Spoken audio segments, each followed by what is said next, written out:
สี่ทุกคนเนาะวันนี้เราจะมาบอกมาแนะนำวิธีปรับจูนกลุ่มให้ผู้ที่เป็นมือใหม่เนาะหรือว่ามือเก่าก็ถือว่าปรับจูนกลุ่มระบบสปริงระบบแลกแล้วก็ระบบลำลูกเนาะว่าปรับจูนจังไดเพราะว่า สำหรับปืนเฮาเนาะว่าต้องมีการปรับจูนเนาะมันจังจิยิงมันจังจิโอเคเนาะ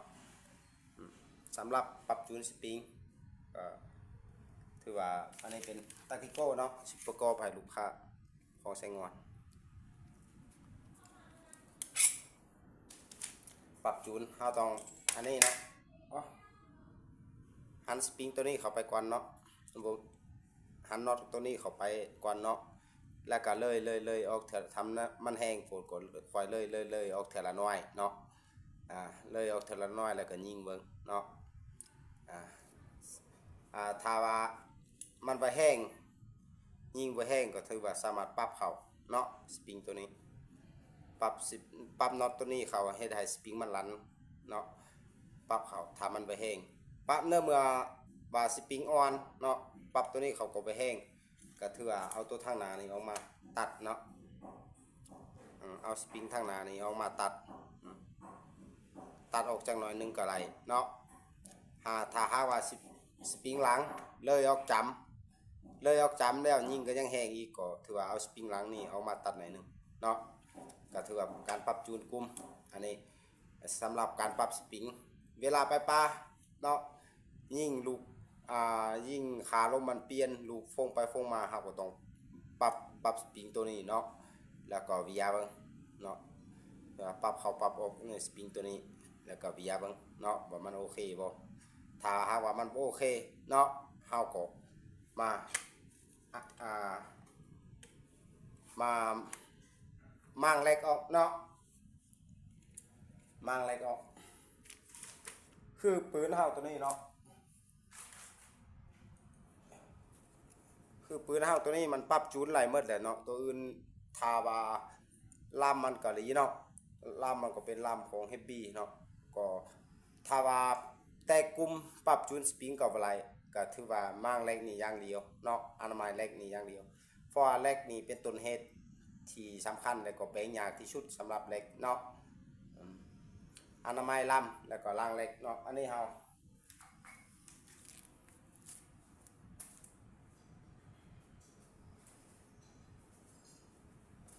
อันนี้เป็นเล็กของเฮาเนาะของซูเปอร์เวลเนาะเล็กซูเปอร์เวล12เหรียญนี่เล็กของโรงงานนี่เนาะ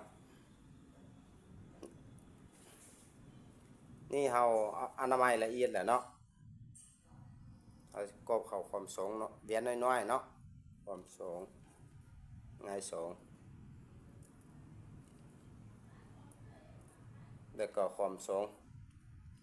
เฮ็ดเวียบนี้ไปตลอดจนหมดเนาะ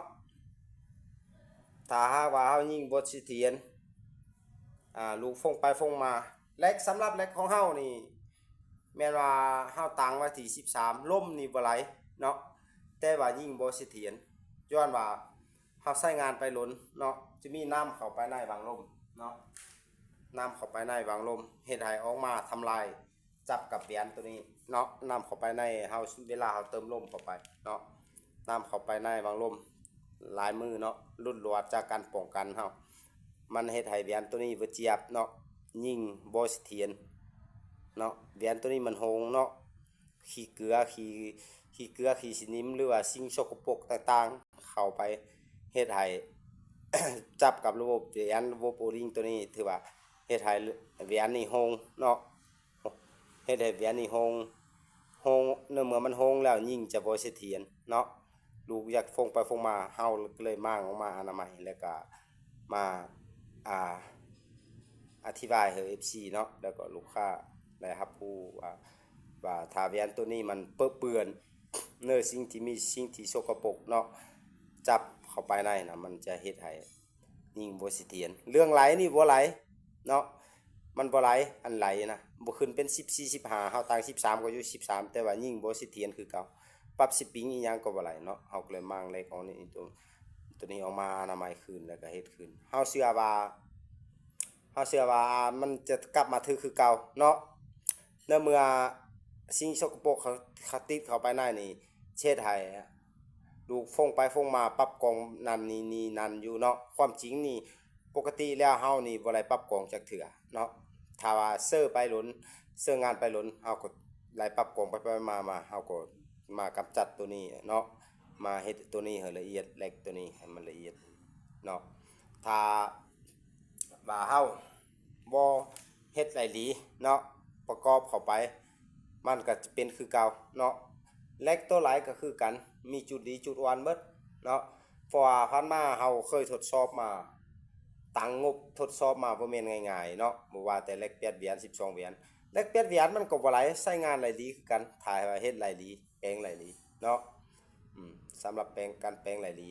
ถ้าเฮาบ่แปลงหลายหลีสิเฮ็ดให้กลุ่มมักเขือนปืนของเฮาแปลงยากที่สุดก็ระบบแลกเนาะสำหรับที่ปืนที่เคยยิงทึกมาแล้วเนาะบ่ว่าแต่แลก12เหรียญ16เหรียญ18เหรียญอีหยังก็แล้วแต่24 25เหรียญอีหยังก็แล้วแต่เนาะถ้าหากว่าเฮายิงเคยทึกมาแล้วปับอยู่ตลอดเนาะแล้วไปล่ะลูกฟงนั้นฟงนี้วิดกองน้ำไปตลอดก็ถือว่าเอาเหล็กตัวนี้ออกมาเนาะอนามัยเพราะว่าเหล็กนี่มันเป็นสิ่งที่สำคัญหลายเนาะสิ่งสำคัญเราก็ต้องอัปเกรดชาทุกวันสักก่อนเนาะอัปเกรดจากเอาเครื่องจากโรงงานออกไปสักก่อนเนาะเฮาจังฮู้ว่าในกรณีปืนเฮาผิดปกติแล้วมันเป็นนำหยังเนาะยกตัวอย่างปืนลำหนึ่งมัน4 5แนวบ่อนเป็นมันก็จะบ่ฮู้แนวสิแปลงแนวนั้นเนาะเฮาต้องตั้งระบบเนาะให้มันดีซะก่อนให้ระบบมันละเอียดซะก่อนเนาะสำหรับเฮา FC แล้วก็ลูกค้าถามมาก็มีอยู่เนาะหลายคำถามว่าเป็นหยังว่าเฮาขายปืนตัวเลิกก็ยิงก็ถึกหมดเนาะบ่ว่าแต่ K2 MC Tactical อีหยังยิงก็ถึกหมดเนาะเฮาก็ผ่านการปรับจูนเนาะเบื้องต้นสำคัญกว่าระบบแลกนี่เนาะเฮาต้องเลือกแลกที่ว่ามีคุณภาพแล้วก็เลือกแลกที่ดีเนาะมาใส่งานแลกตัวไหนก็เป็นหมดอันนี้นะใส่งานไประยะ1เดือน2เดือน3เดือนก็แล้วแต่เนาะเมื่อสิ่งสกปรกเข้าไปจับกับอันระบบโอลิงอีหยังมันแล้วมันจะยิงบ่สิเตียนเรื่องไหลมันบ่ไหลอันไหลน่ะมันบ่สิเทียนเนาะคำว่าบ่สิเทียนมันดูฟงไปฟงมายกตัวอย่างแลกบางอันนี่แหวนมันบรีเนาะแหวนมันบรีเนาะมันจะเป็นมันบรีมันจะเฮ็ดให้โฮงเนาะมันโฮงมันบ่ห่มแบบนี้เนาะมันจะเฮ็ดให้ลมของเฮาหลุดหลวดออกไปเนาะหลุดหลวดออกไปไหลในเมื่อนั้นมันจะเฮ็ดให้แรงเฮาไหลทันทีเนาะไหลขึ้นหรือว่าลมบ่ปกติเนาะเวลาเติมลมเข้าไปเฮาต้องปะไว้จาก 3-4 ชั่วโมงแล้วจังเอามาเนาะปืนของเฮา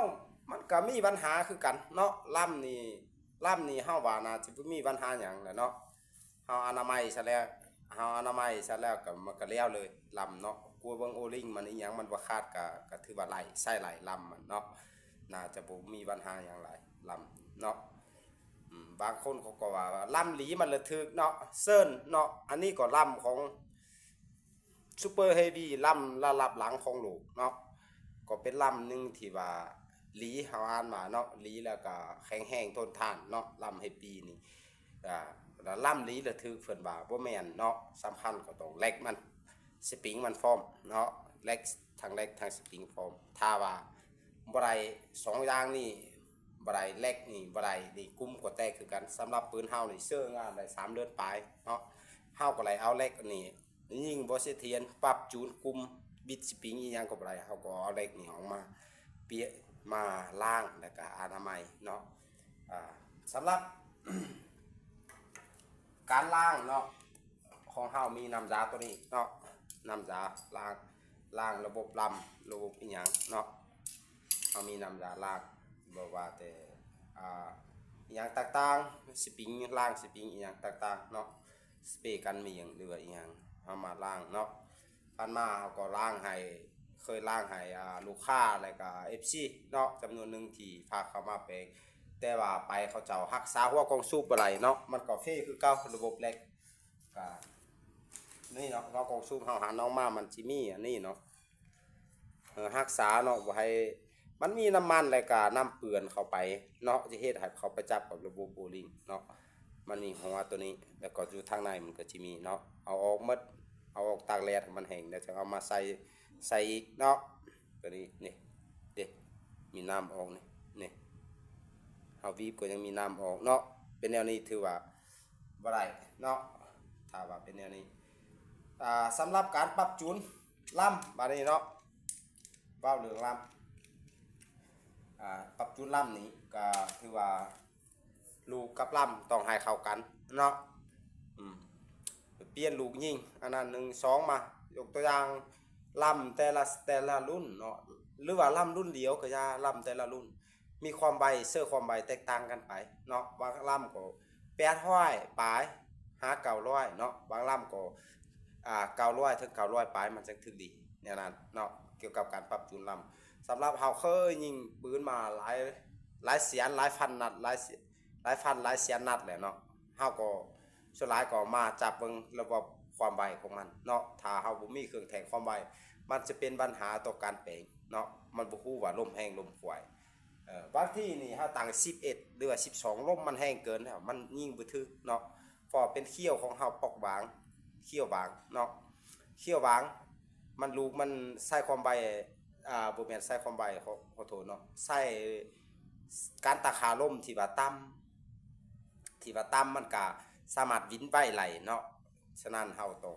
เบิ่งอยู่ที่ความไวของเฮาว่าปืนของเฮาโอเคอยู่ความไวที่เท่าใดเฮาก็ไปเมื่อเฮาไปยิงมันบ่อยากโอเคเฮาก็ต้องปรับจูนสปริงให้มันไหลความไวตามที่เฮาต้องการอยู่ตลอดเนาะถ้าว่ามันบ่ไหลความต้องการของความไวนี่เฮาจะเฮ็ดให้ลูกนี่บ่อยากเสียทีอันดีเนาะก็อันนี้ถือว่าเป็นลำตัวนึงที่ว่าก็แม่นเนาะที่เฮาใส่กับให้กับลูกค้าฟรีฟานมาแล้วก็เป็นลำตัวยอดจาก EM8 เนาะถือเป็นลำรัดกวนบ่เธอเนาะถือว่าเป็นลำที่ตัวนึงที่ว่าโอเคเนาะอันล่างลำก็มีปัญหาอย่างหลายเนาะซีดใส่กาแฟแล้วจังเข้าไปหูดเนาะอันนี้เฮาจะไปซีดเนาะเพราะว่าอยู่ในเฮือนมันซีดมันสิคิวเนาะเฮาจะไปซีดให้เบิ่งเนาะซีดกาแฟแล้วก็เข้าไปอนามัยให้มันสะอาดแล้วก็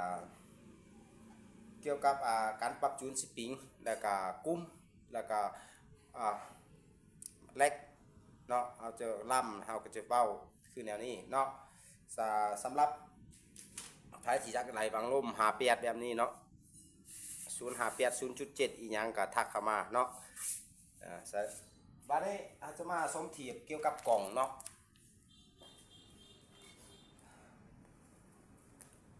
ตัวกล่องตัวนึงมันเป็น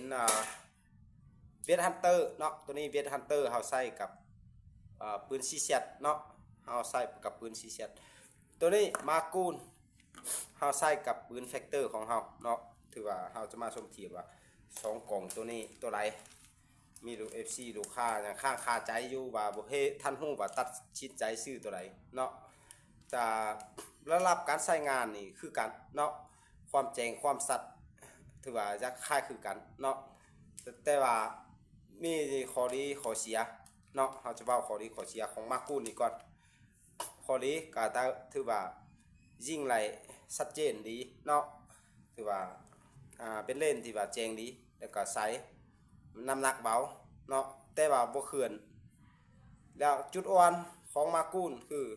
1เนาะถ้าเฮาใช้งานไปเวลาขี้ฝุ่นเข้าไปในนี่เนาะเฮาเฟมาเสร็จมันจะบาดเนาะมักบาด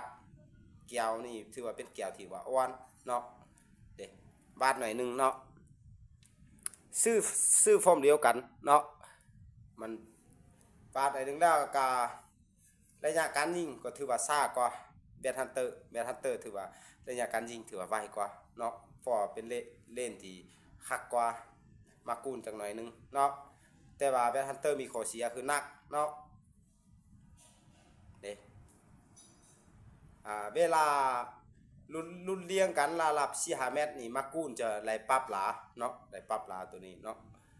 ถือว่าเวทฮันเตอร์